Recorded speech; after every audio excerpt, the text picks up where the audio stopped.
آپ نے ایجوکیشن کے فیلڈ کو کیوں پسند کیا؟ کوئی ڈی سی ہے تو وہ بھی کسی استاد کا شاگرد ہے. اقبال مثال کے طور پر شاعر مشرق اقبال ہے، علامہ اقبال، وہ بھی کسی استاد کا شاگرد ہے. تو کوہستان میں یہ جو تعلیم کی ناکامی ہے، اس کی وجوہات آپ کی نظر میں کیا ہے؟ 4 پہیے بہت ضروری ہے. حکومت کی ناکامی ہے. اگر ہم کسی ایک طرف انگلی نہیں اٹھا سکتے، ہم دوسرے لوگوں سے 50 سال پیچھے ہیں. ایک استاد کو کس نظر سے دیکھا جاتا کو بھی استاد کہا جاتا ہے، ورکشاپ میں کام کرنے والے کو بھی استاد کہا جاتا ہے، ایک چارپائی بننے والے کو بھی استاد. جو طبیعت کی پسماندگی ہے، طبیعت کو لفظ میں نے تباہ کر دیا. سبسکرائب کریں پاک قومی ٹی وی کو اور دبائیں بیل آئیکن کو تاکہ باخبر رہیں ہر خبر سے. السلام علیکم ورحمۃ اللہ وبرکاتہ. ناظرین، میں ہوں سید جمعہ شاہ جلالی اور آپ دیکھ رہے ہیں پاک قومی ٹی وی. ناظرین، آج کا پروگرام ہمارا کچھ مختلف ہے. جو کہ پہلے پروگرام ہمارے سیاسی کچھ موضوعات پر ہوتے تھے، آج اس سے کچھ مختلف ہے. آج میرے ساتھ جو مہمان ہیں وہ مشہور کالم نگار اور کوہستان کے پہلے افسانہ نگار ہے، جو کہ جس نے سب سے پہلے کوہستان میں کالم نگاری اور افسانے کے ذریعے کوہستانی جو رسم و رواج ہے اور اس کے علاوہ کوہستانی جو کلچر ہے اس کے بارے میں ان کو واضح کرنے کی کوشش کی ہے. تو اس بارے میں آج اس سے تفصیلی بات کریں گے. مظہر غائل بھائی جو کسی تعارف کے محتاج نہیں ہیں. مظہر غائل بھائی، پاک قومی ٹی وی کو ٹائم دینے پر ہم آپ کی بےحد مشکور ہیں.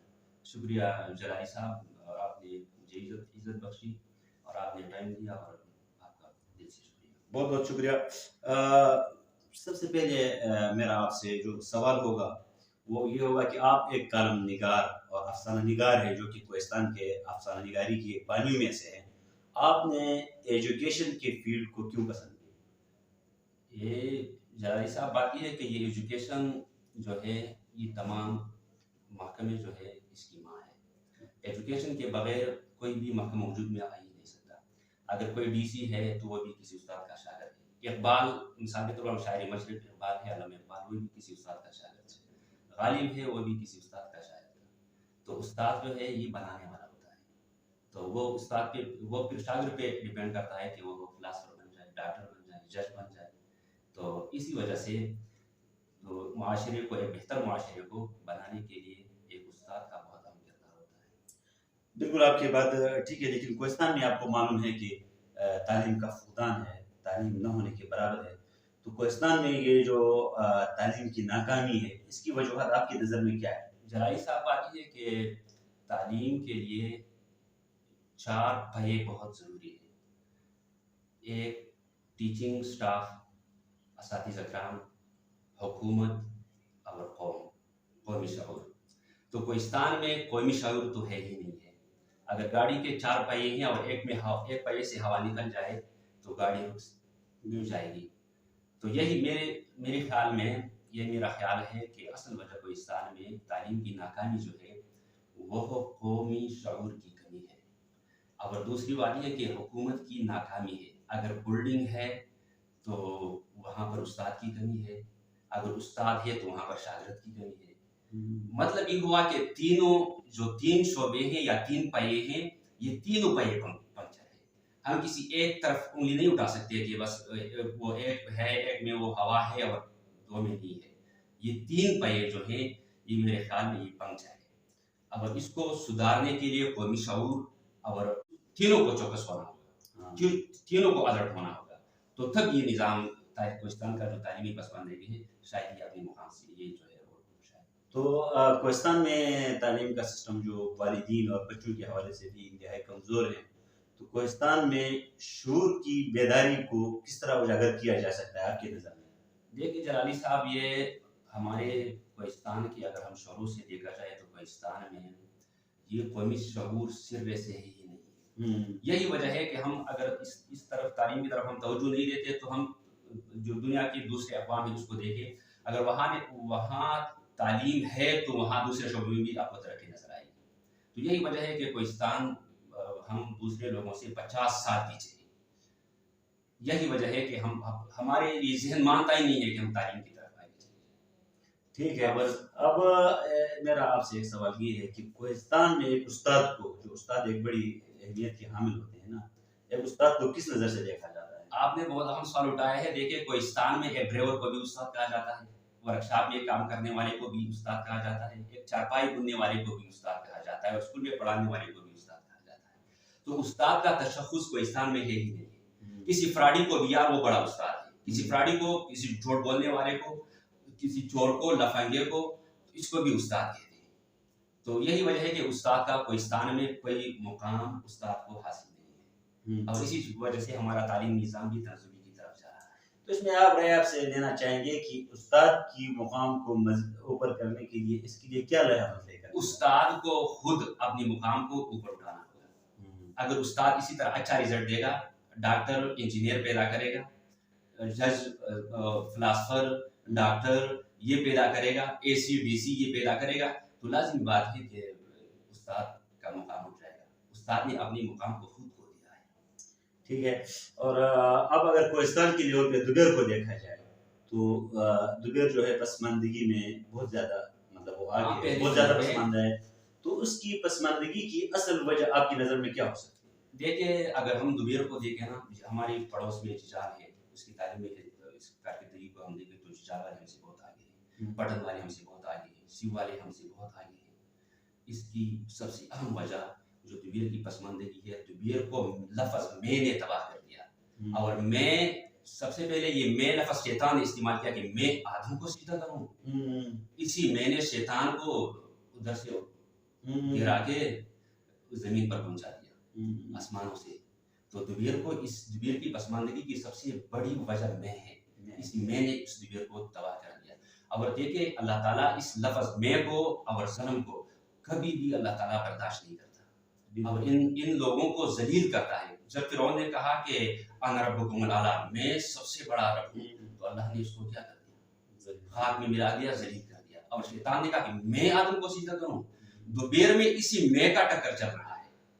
اگر کوئی کہتا ہے کہ میں اس طرح کرتا ہوں, دوسرا کہتا ہے میں تیار نہیں ہو, آپ کو نہیں اس طرح کرتے ہو. کوئی اسکول بنا رہا ہے تو اس کو کاٹ دیتا ہے, کوئی اسپتال بنا رہا ہے تو دوسرا تم کو نہیں کر رہے ہو. ہم خود اپنے پاؤں پہ کلہاڑی مار رہے ہیں. تو یہی وجہ سے ہے کہ ہم دوبیر والے کی جانب میں جا رہے ہیں. تو ان مسائل کو ایک پلیٹ فارم پہ لینے کے لیے آپ کے پاس کیا تجویز؟ میرے پاس صرف واحد تجویز ہے تعلیم. اور اسی تعلیم کی وجہ سے ہم میں یہ جو ہے یہ تفریق جو ہے, یہ فرق جو ہے, یہ ختم ہو جائے گا. اور دیکھو, یہ تعلیم یا علم یہ اگر دنیاوی ہو یا دینی, انسان کو راہ دکھاتی ہے. دیکھو, جب اس کا مقابلہ ہوا موسیٰ علیہ السلام کا اور جادوگروں کا, تو جادوگروں کے پاس باطل علم تھا, لیکن باطل علم نے اس کو راستہ دکھا دیا کہ جادو کی چیز کوئی چیز کر نہیں سکتا. جادو والے, اگر یہ موسیٰ علیہ السلام کا اگر یہ معجزہ وہ معجزہ تھا, اگر یہ جادو ہے تو یہ اس کو کس طرح کر سکتا ہے. تو اسی علم نے اس کو راستہ دکھا دیا کہ یہ جادو نہیں ہے, یہ کوئی معجزہ ہے اور یہ اللہ کا نبی ہے. دیکھو, تو اسی طرح علم اگر باطل کیوں نہ ہو, دیکھو علم ایک تو دنیاوی ہے, دنیاوی علم ہمارا یہ ضرورت ہے, اور دینی علم ہمارا مقصد ہے, اور ہم دونوں میں ناکام ہوتے جا رہے ہیں. نہ ہم سے دنیا کا علم ہوا اور نہ ہم سے دین کا علم. آپ کا مطلب یہ ہے کہ جب ہم مطلب علم میں آگے جائیں گے تو خود بخود شروع آ جائے گا. بالکل لازمی بات ہے. اگر ہم دنیاوی علم کو اس کے ساتھ جائیں گے تو ہم دنیا کے ساتھ ساتھ جائیں گے. تو دنیا کی ترقی لازمی بات ہے کہ آج اب دیکھیں, یہ زیادہ تر اسٹوڈنٹ سے کہتے ہیں کہ یہ سر سائنس کیا ہے نا. جب میں کلاس میں جاتا ہوں تو میں کہتا ہوں بچے, پہلے ہم اس طرح یہ استاد رٹا لگاتے تھے نا کہ تجربات اور مشاہدات سے حاصل ہونے والے علم کو سائنس کہتے ہیں. میں یہ نہیں کہتا, میں اس کو اس پریکٹیکلی سمجھاتا ہوں. بچے دیکھو, دوبیر سے چائنا والوں نے ٹنل نکال کر ادھر پٹن میں نکال دیا, یہ سائنس ہے. یہ موبائل سائنس ہے, یہ گاڑی سائنس ہے, ٹھیک ہے نا. تو اسی طرح اگر یہ دنیاوی علم آ جائے تو دنیاوی ترقی اس کے ساتھ وابستہ ہے, اور دینی جو دینی علم ہے وہ ہماری مقصد ہے. اور یہ دنیا کے علم جو ہے, عصری تعلیم جو ہے, یہ ہمارا ضرورت ہے. اس ضرورت کے بغیر ہم دنیا کے ساتھ نہیں چل سکتے جب تک ہم نے اس ضرورت کو حاصل نہ کیا. لیکن دوبیر میں یہ کنسپٹ ہی نہیں ہے کہ علم کیا ہے اور تعلیم کیا ہے اور اس کے فائدے کیا ہے. اور ہم کسی طرح بس ہم تو یہی دوبیر میں ہم تو یہی چاہتے ہیں کہ یہ ہم سے آگے نہ نکل جائے نا. ایک اگر سواد جاتا ہے تو دوسرا کراچی مزدوری کے لیے کراچی جاتا ہے, ٹھیک ہے نا. اگر ایک اپنے لیے کوئی بھی کام کرتا ہے تو دوسرا یہ کہتا ہے کہ یار میں اس سے تھوڑا اپنے لیے اچھا کام کروں. بس ہم اسی ریس میں لگے ہیں کہ یہ ہم سے آگے نہ جائے. قومی شعور اس کو کہتے ہیں نا کہ ہم سارے لوگ اکٹھے مل کر اور یہ کوشش کریں کہ ہم سارے آگے نکل جائیں، اجتماعی طور پر ہم آگے نکل جائیں. لیکن یہاں پر یہ کانسیپٹ نہیں ہے. وہی جو مکے والے کہتے تھے نا کہ میں اس خاندان سے ہوں، میرا تعلق اس خاندان سے ہے، میرا باپ دادا نے اس طرح کیا ہے، ہم ان کہانیوں پہ چل رہے ہیں. اور آج دنیا میں یہ کہانیاں نہیں چلتی، کر کے دکھانا ہوتا ہے. تو ہم وہی کہانیوں کے ساتھ چلتے کہ میرے باپ دادا نے اس طرح کیا تھا اور اس نے اس طرح کیا تھا، وہ اس طرح فیصلے کرتا تھا، یا یہ اس طرح اس کا وہ تھا. تو ان باتوں سے ابھی میرے خیال میں تو اب دنیا کے ساتھ چلنے کے لیے یہ باتیں جو ہے ہمارے کام نہیں دے گی. ہمیں دنیا کے ساتھ جانا ہوگا، دنیا کے ساتھ چلنا ہوگا، تب ہم آگے جائیں گے. ٹھیک ہے. اب آتے ہیں اپنے افسانوں کی طرف، کیونکہ وہ آپ کا جو اصل فیلڈ تھا وہ تھا، یہ تو بیچ میں وہ تعارف بھی اس میں آ گیا اور ہم اس میں چلے گئے. آپ نے یہ افسانوں کا جو ترتیب شروع کیا، یہ کب اور کیوں کیا؟ دیکھیے جلالی بھائی، بات یہ ہے کہ افسانوں کے ساتھ تو میرے جو بچپن سے یہ لگا ہوتا ہے کہ چونکہ اس میں بھی یہی معاشرتی ناہمواری ہوتی ہے. زندگی کا کسی بھی پہلو کو آپ لے کر، غربت ہے، افلاس ہے، تنگی ہے، مجبوری ہے، کسی بھی فیلڈ کو اسی طرح آپ اس میں وہ کر سکتے ہو نا، اس کو آبزرو کر سکتے ہو، اس کا مشاہدہ کر سکتے ہیں. تو میں ایک دن میں MSc کر رہا تھا، میں ایک دن میں گاڑی میں جا رہا تھا، تو ایک عورت تھی جو درد ذہن میں مبتلا تھی، اس سواریوں کی گاڑی میں. تو میں نے جب اس کی تکلیف کو دیکھا تو بس پھر کیا تھا، بس میری آنکھوں سے بارش وہ شروع ہو گئی. تو آدھے راستے میں ہم چلے گئے، تو میں نے اس سے پوچھا کہ بھائی اگر اس طرح وہ مسئلہ تھا تو آپ ادھر ہمیں بتا دیتے، آپ میری گاڑی کا انتظام کر دیتے. تو وہ بیچارہ بھی رونے لگا، جس کے ساتھ جو تھا کہ میرے پاس پیسوں کی کمی تھی اور ابھی میں اس کو ایبٹآباد پہنچا رہا ہوں. تو وہاں سے بس دل دکھا اور میں نے پھر اس کے بعد قلم اٹھا لیا کہ بس یار غربت، مجبوری. اور دوسری بات یہ ہے کہ میں یہ اس کا غلام عباس سے بہت متاثر ہوں. عمر کوٹ کا افسانہ لکھا ہے، اس میں ایک غریب کا وہ اس طرح اس کا ذکر کیا. پھر حاجرہ مسرور کے وہ افسانے، ایک کہانی بڑی پرانی. اسی طرح یہ احمد ندیم قاسمی کے گھر سے گھر تک، اسی طرح یہ افسانے یونیورسٹی کے دور سے، کالج کے دور سے پڑھتا رہا اور اس سے بہت زیادہ متاثر ہوں. آپ سب سے زیادہ کس ادیب کے افسانوں سے متاثر؟ میں غلام عباس اور احمد ندیم قاسمی اور حاجرہ مسرور، اس سے بہت زیادہ متاثر ہوں. ان افسانوں نے آپ کو مطلب وہ کر کے؟ ہاں بالکل یار، سوچنے پر مجبور کیا نا کہ انسان جو ہے اگر چاہے تو انسان ہواؤں میں بھی اڑ سکتا ہے، اگر مجبوری پہ آئے تو یہ 20 سے بھی زیادہ کمزور ہے.